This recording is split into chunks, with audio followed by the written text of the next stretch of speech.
আজ আমার জগৎজননী বড় মায়ের 131তম আবির্ভাব তিথি।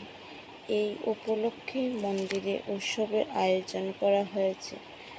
তাই আমরা সপরিবার মিলে তাড়াতাড়ি ঘুম থেকে উঠে সব কাজকর্ম শেষ করে রান্নাবান্না করে আমার সোনামেকে রেডি করিয়ে আমরা সপরিবার মিলে চলে গেলাম শিলচর সৎসঙ্গ মন্দিরে উৎসব উপভোগ করতে। যাওয়ার তো ইচ্ছে ছিল খুব তাড়াতাড়ি, কিন্তু ছোট মেয়েকে নিয়ে এত তাড়াতাড়ি যাওয়াটা সম্ভব হয়ে ওঠে না এখন। আমার বিয়ের আগে তো সকাল 9টার মধ্যেই চলে যেতাম মন্দিরে। আর কবে যে পাবো সেই দিনটাকে ফিরে জানি না বন্ধুরা।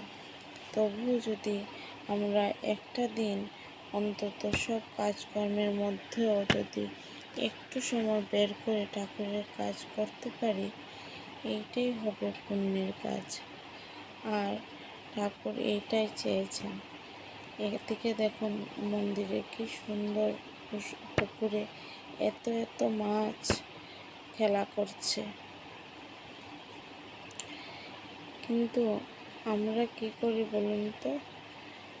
আমরা সংসার, ছেলে মেয়ে, স্বামী, পরিবার এদেরকে নিয়েই ব্যস্ত থাকি, কিন্তু ঠাকুরের জন্য অল্প সময় বের করতে পারি না। ঠাকুর বলেছেন সত্যনারায়ণে, অর্থ, মান, যশ ইত্যাদি পাওয়ার আশায় আমাকে ঠাকুর সাজিয়ে ভক্ত হয়ে যেও না। সাবধান, ঠকবে। তোমার ঠাকুরত্ব না জাগলে কেহ তোমার কেন্দ্রও নয়, ঠাকুরও নয়। ফাঁকি দিলেই পেতে হবে তা। আর তারপর আমরা কি করি বলতো বন্ধুরা? ঠাকুরকে কখন ডাকি? যখন আমরা বিপদে পড়ি। আর যখন আমাদের বিপদ কেটে যায় তখন ঠাকুরকে ভুলে যাই। তারপর আমরা চলে গেলাম ঠাকুরের মন্দিরের ভিতরে, ঠাকুরকে প্রণাম করে তারপর চলে গেলাম প্রসাদের লাইনে। আর মন্দিরের প্রসাদ কি বলবো বন্ধুরা, অমৃত। এদিকে সোনা পাখি ও দিদনের সাথে কি সুন্দর খেলা করছে। আমরা এদিকে প্রসাদ নিয়ে, প্রসাদে ছিল ভাত, ডাল, সবজি একটা, তারপর আমের চাটনি। এদিকে সোনা পাখি ওর দিদনের সাথে কি সুন্দর খেলা করছে। আর আমার মা তো নাতিনকে পেয়ে কি খুশি। তারপর আমরা প্রসাদ খেয়ে চলে এলাম আচার্যনাথ মন্দিরে। এখানে অল্প প্রোগ্রাম দেখে আর এদিকে মা সোনাকে নিয়ে ঘুম পাড়ানোর চেষ্টা করছে, কিন্তু মেয়ে তো ঘুমাবে না, হাঁটবে এখন। তাই মা ওকে নিয়ে হাঁটতে শেখাচ্ছে। তারপর আমরা চলে গেলাম আচার্যনাথ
প্রত্যেকটা মাইক্রোফোন অন করো।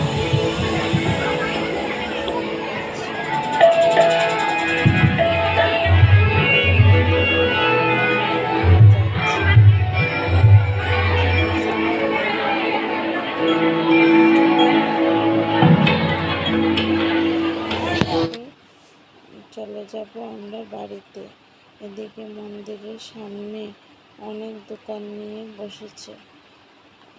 এদিকে হঠাৎ দেখলাম ফুচকা নিয়ে এক দাদা দাঁড়িয়ে আছে, ফুচকাওয়ালা।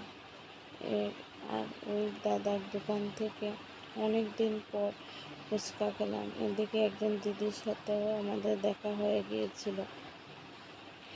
এখানে ফুচকার দোকান থেকে অল্প ফুচকাও খেয়ে নিলাম। দাদার দোকান থেকে অনেক দিন পর ফুচকা খেয়েছি। আমরা তো সচরাচর কোথাও বেরোলে ফুচকা খেতে পারি না, কারণ আমরা তো সুস্থই নি। তারপর ফুচকা খেয়ে আমরা চলে গেলাম বাড়ির উদ্দেশ্যে, রওনা দিয়ে দিলাম। তো আজকের ভিডিওটা তোমাদের কেমন লেগেছে অবশ্যই আমাকে বলতে কেউ ভুলো না কিন্তু। আর তোমরা যদি আমার চ্যানেলে নতুন হয়ে থাকো, তাহলে যারা ইউটিউব থেকে দেখছো, তো আমার চ্যানেলটা অবশ্যই সাবস্ক্রাইব করবে। ভালো লাগলে অবশ্যই সাবস্ক্রাইব করবে। আর যারা ফেসবুক থেকে দেখছো, আমার পেজটাকে ফলো করে দিও। তো আজকের জন্য ভিডিওটা এখানেই শেষ করছি। আবার ফিরে আসবো নতুন ভালো কোনো ভিডিও নিয়ে। তো ততক্ষণের জন্য বাই। সবাই ভালো থাকো, সুস্থ থাকো, আর সবাই আনন্দে থাকো। তো আজকের ভিডিওটা এখানেই শেষ করছি। জয় গুরু।